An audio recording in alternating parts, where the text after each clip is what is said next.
Hello, hello, everybody. Welcome to our Wednesday where we share words of wisdom. Please like, comment, share, or subscribe to my YouTube channel, Kalia Patton. Now, today is not one of those days where I will have a topic, but we will just discuss a random word of wisdom that came to me some time ago, maybe about a week or so ago.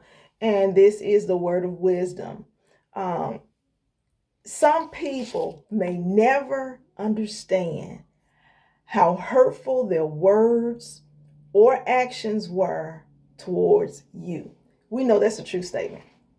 Some people may never understand how hurtful their words or actions were towards you. We know how words hurt. We know how actions hurt.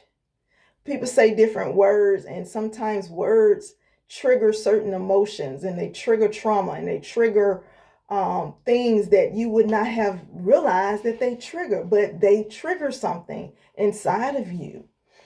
And even the actions of a person, the way they treat you, the way they respond to you, the way they don't respond to you, their actions are hurtful. And some people may never understand how hurtful their words or actions are. Now, there are three things that I just wanted to kind of chime in on as to what we can do about these types of situations. We need to step away. You cannot continue to allow yourself to go through pain, trauma, grief, people triggering certain responses out of you from something that might have been within you. Then you need to, just kind of search yourself to find out how you can heal. You don't want to keep putting yourself in those positions. Why? Because you will start going into bouts of depression. You may go into anxiety. You may go into fear, loneliness, all of these things, all of these triggers that will cause other types of emotions to be attached to it. And so, you want to be in healthy types of relationships with people. But sometimes, like I said, people don't understand. They just don't understand how hurtful their words or actions are towards you. Now, a lot of times, I would say that people are not as discerning when it comes down to people because we're so wrapped up in ourselves. We're self-driven, we're self-motivated, we're self-seeking, we're selfish. And so when you're looking at all of these self words that have self in front of them, then you're dealing with folk that's not concerned about other people. They're not concerned about your feelings, your emotions, what's going on in your life, what's going on with your family, what's going on in your marriage, what's going on with you in your singlehood. They're not concerned about that. They're not concerned. And sometimes, you have to take that in and acknowledge that people are not concerned. I'm not saying that for the majority, but there are a lot of people out there, they're just not concerned. You would be surprised at the people who really are concerned about you. You would be surprised about the people who really do love you, or who really do want to nurture you, or who really are wanting to entertain a conversation that you may have, or something that you may share that's on your heart. You would be surprised. But then you will also be surprised at the many people that do not care, that will not show any kind of care or love or compassion or of a giving heart, but they're always thinking about themselves. You see what I'm saying? So with those kind of people, and whether they are church members, whether they are family members, whether they are people that are in your business or in your organization, you have to know when to step away, because you need to work on you, because you have to be concerned about you, because you're important. And when you know you're important, you got to take the time to take care of you. That means if you got to step away and go somewhere, and I'm talking about vacation. I have recently had to step away from some situations. Why?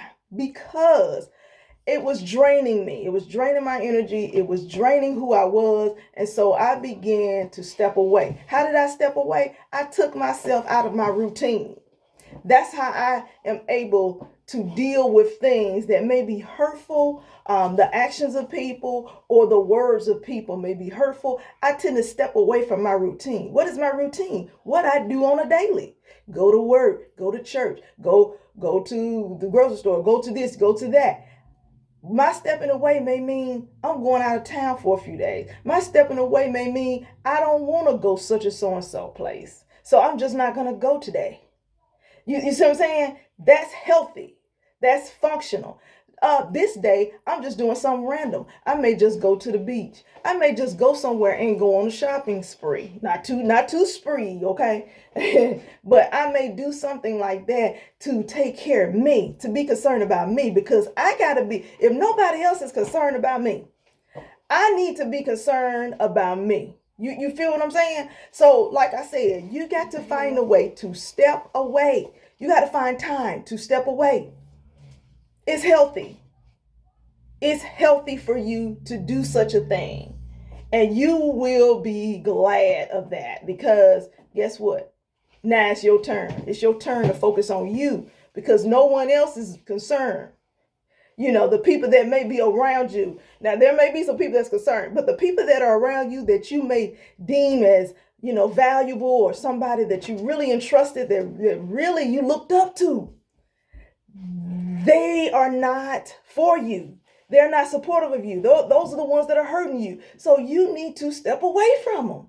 You gotta do some kind of separation. We're talking about that cutting season. It's kind of the same type of situation. You have to find your way stepping away from that, and building some type of barrier, building some type of a blockage, or because the more you stay around it, the more it's going to stir up those things in you that you may need, to be healed from.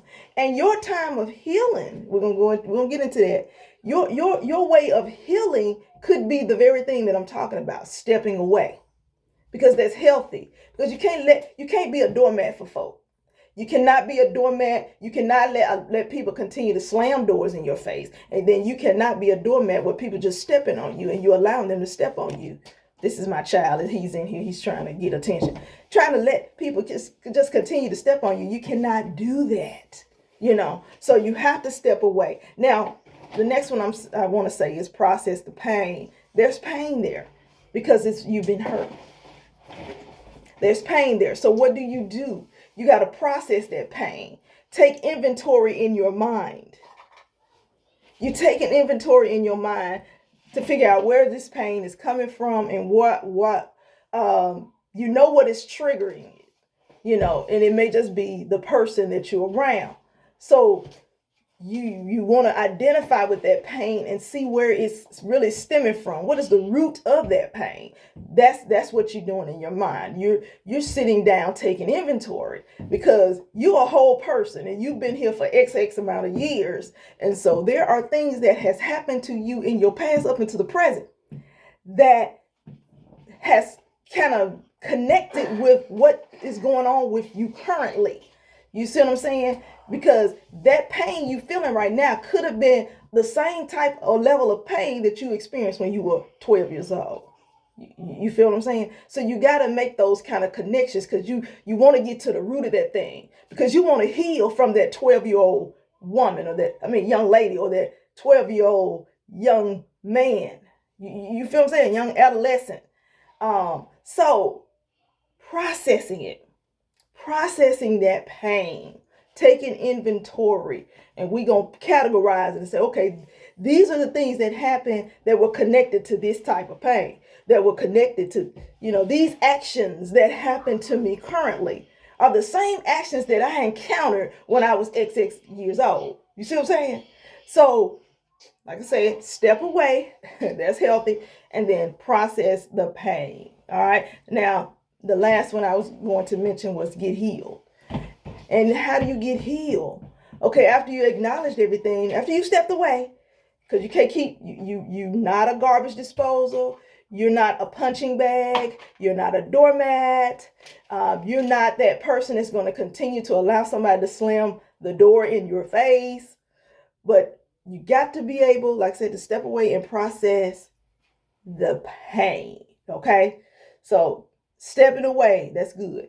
Processing the pain, excellent, because now we're putting a finger on this thing. We're identifying the triggers. We're identifying everything that's connected to the triggers, from my early childhood years on up until now. And so getting healed is important emotionally, physically, mentally, spiritually, soully. You see how I mentioned all of these things? Because we're a whole person. You see what I'm saying? And you got so many different facets of you. We are a complex creature. God has created us in his image and likeness. And there are so many different wirings, and even our whole system consists of 12 different systems that run our body that function together collectively, that make us who we are. And it's amazing. At the same time, you got to understand, you're just not flesh that people see. You got all this stuff going on, mental. You got physical things that's going on with you. You have spiritual things that are going on with you. You have a soul, the seat of your emotions. Those things are going on. So you're complex. You're complex. So you got to deal with all of those areas. You hear me? And you got to heal in all of those areas. You got to take care of your health. You got to take care of your mental health. You got to take care of anything that may be trauma in your life that you're dealing with in your soul, in your heart, in your mind. You got to deal with that stuff and get your healing. Why? Because if you don't, that trigger will continue to stay there, and it's going to trigger those other things that we talked about.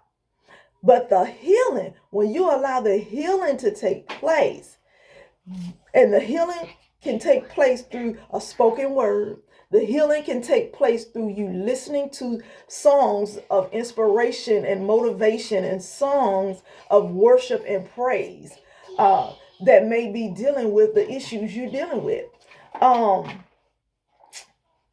Healing may mean you going to your pastor, or hearing a message from someone from in live, or in person, or at home on your YouTube or Facebook, because I don't shun any of that. You may hear someone that's speaking a word that really is ministering to you, but you got to find that it's our responsibility to get healed. Nobody can heal us. Can't no person heal us. My husband can't heal me. You know what I'm saying? My pastor can't heal me. No. My mom, my dad, all these people cannot heal me. My best friend cannot heal me. It's my responsibility to get in a place, plug in, so that I can receive my healing. You see what I'm saying? I'm responsible for my healing. So then number one, step away. I will step away from people who are hurting me, who are damaging me with their words, or they're damaging me with their words or with their actions. I got to step away from them folks. I got to step away, and I got to process this stuff. Okay, what's going on? I got to process what's going on, and then in my processing of it, I'm taking inventory. Okay, these are the things that happen to me, and they happen at these stages of my life and at these ages of my life. The same thing. So now we got to figure out, how do we get our healing? Now we got to figure out where we can go to plug in to get the healing that we need, because we need healing. And like I said, some people may never understand how hurtful their words or actions were towards you. But it's important that there may have to be a situation where you may have to confront what you don't want to face. And a lot of times that could be the person that hurt you, the person that caused that offense, the person that triggered something through words. And so that's healthy also, because sometimes you will have to go through confrontation to show someone or indicate to them, hey, this is what's been going on with me. You know, you may not know this, but you have hurt me in this way.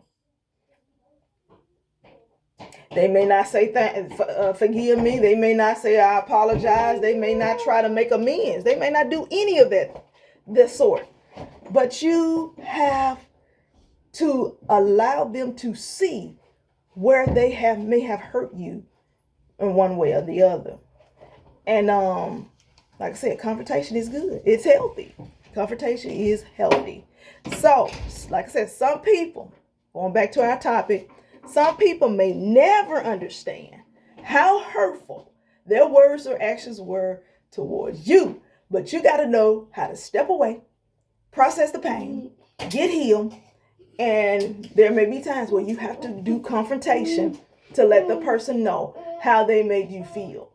Now, if they never give you that affirmation and never give you that indicator to say that they have apologized or they are trying to restore that relationship, you cannot force a person to make a change. You can't force them to be who you want them to be. You can't force them to love you. You can't force people. You can only be the people who they allow you to be in their life. And people will only respond out of the heart that they have. You know what I'm saying? The heart that they possess currently. That's how they're going to respond. So if their heart is not pure, if their heart is evil, if their heart has any kind of animosity, any kind of self-driven, self-seeking motive, you can't change their heart. Only God knows the heart, and God can change the heart. But your response is to just continue to walk in love. Show them love, but from a distance. Because you can't allow people to keep making you their doormat. You can't allow people to keep hurting you. You know. So that is our Wednesday for today. I pray that it was something that I said that has encouraged you in such a way that those words of wisdom that we just mentioned, that you will take some of those nuggets and apply them to your life. Amen. God bless you all. We will be back for another Wild Wednesday. All right, you all. Be blessed. Bye-bye now.